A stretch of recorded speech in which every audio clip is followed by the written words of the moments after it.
Do you know someone with major depressive disorder? Unfortunately, major depressive disorder is a mental illness that is one of the most widespread forms of depression, with research indicating that sufferers can develop the illness through genetics as well as through their social environments. The commonality of this mental illness indicates that major depressive disorder is a major health issue which needs to be tackled.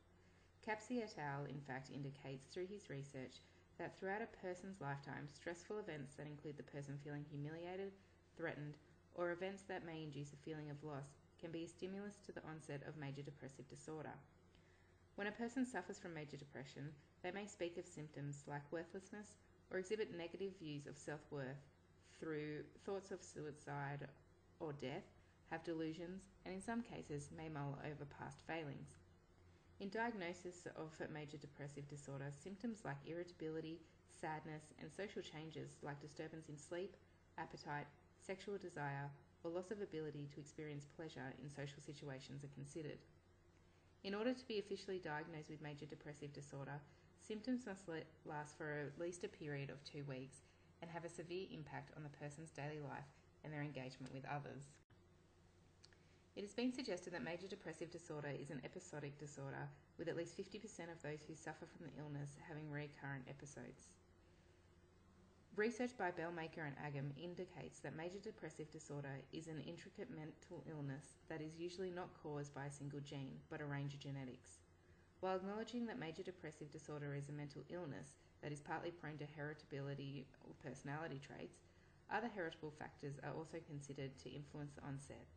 The inclusion of these heritable features can influence the early onset of depression and cause sufferers who are prone to illness a higher recurrent rate than any other form of depression.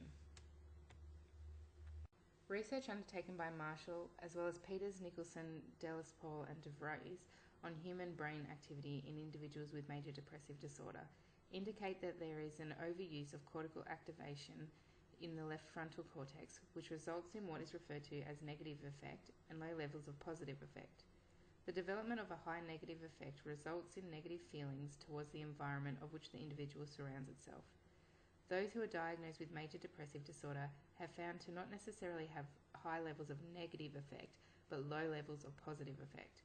This influences negative thought patterns and will encourage memories of past events in a negative light rather than in the way they more than likely occurred. The functional reason for this is that there is an overuse of cortical activations in the left frontal cortex, which results in the increased amount of negative affect of a person with major depressive disorder. The area of the brain that is most affected by a person with major depressive disorder are the amygdala, inferior frontal and temporal lobes, and the hypothalamus. The amygdala is responsible for controlling the emotions and motivations of a person and is also a factor in responses to social and emotional problem solving.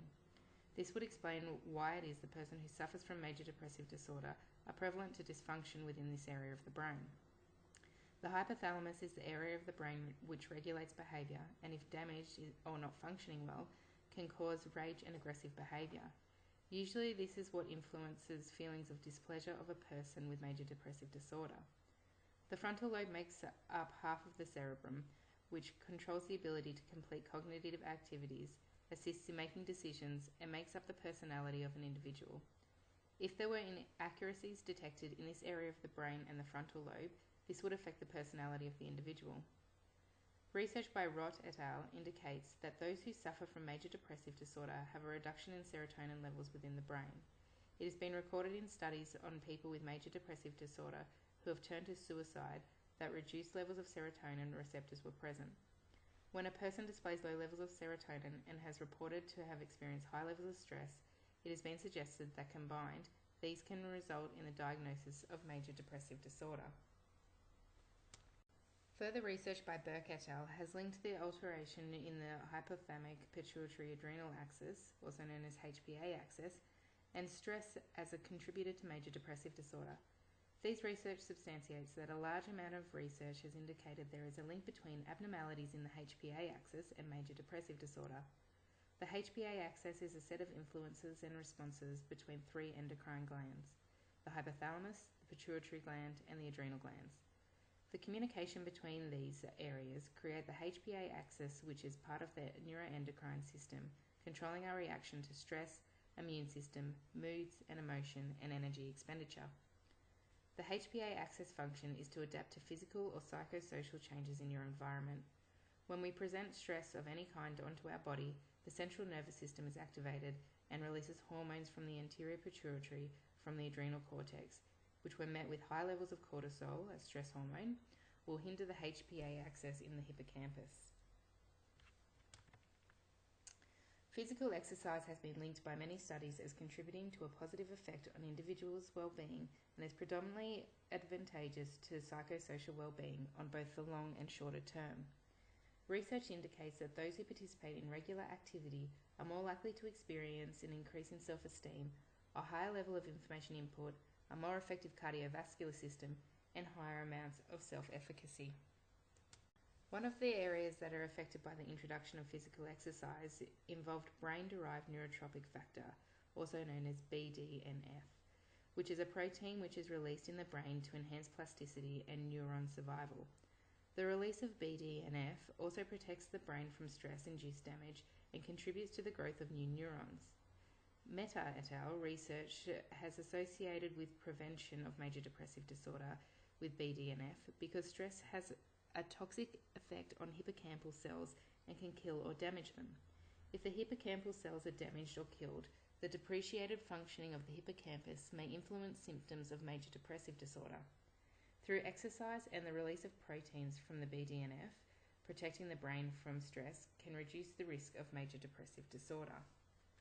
Furthermore, according to research conducted by Nagel, those who complete moderate physical exercise are less likely to develop mental illness such as anxiety and major depression due to the positive correlation between the neuroendocrine system and immune system, which are affected post-physical exercise.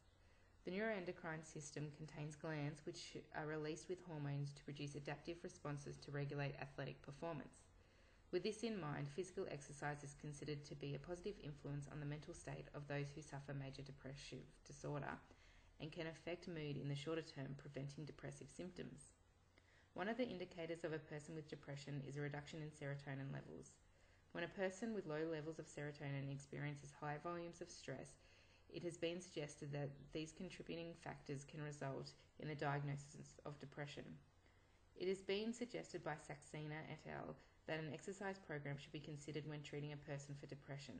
This will allow for the volume of serotonin being released, treating the mental illness while maintaining a healthy lifestyle and personal well-being.